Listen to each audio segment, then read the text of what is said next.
কোনো বিভেদ থাকবে না। আমরা সবাই আজকে থেকে বাই বাই। রাস্তায় উত্তেজনা, ভাঙচুর, দৌড়ঝাঁপ এমন দৃশ্য যেন নিত্যদিনের মতো হয়ে উঠেছিল রাজধানীর নিউ মার্কেট এলাকায়।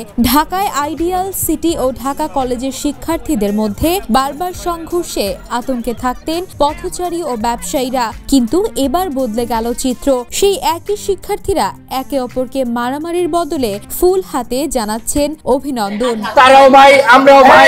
রোববার ঢাকা কলেজ অডিটোরিয়ামে নিউ মার্কেট থানার ওসির তত্ত্বাবধানে অনুষ্ঠিত হয় এক অভিনব আয়োজন। একে অপরের দিকে কেউ সন্দেহের চোখে নয়, বরং হাসি মুখে তাকিয়ে বলছে, ভাই ওই দিন যা হয়েছে ওইটা ভুলে যা।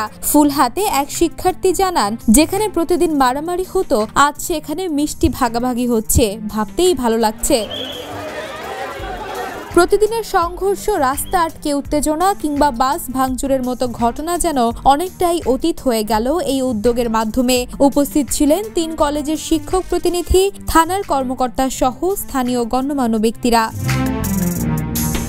নিউ মার্কেট থানার ওসি জানান, এটি কেবল শুরু। আমাদের লক্ষ্য হলো শিক্ষার্থীদের মধ্যে দীর্ঘস্থায়ী বন্ধুত্ব ও সম্মান প্রতিষ্ঠা করা।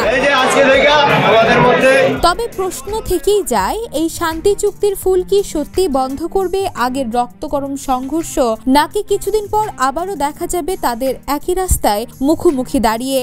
সময়ই বলবে তার উত্তর। Desk report, the news.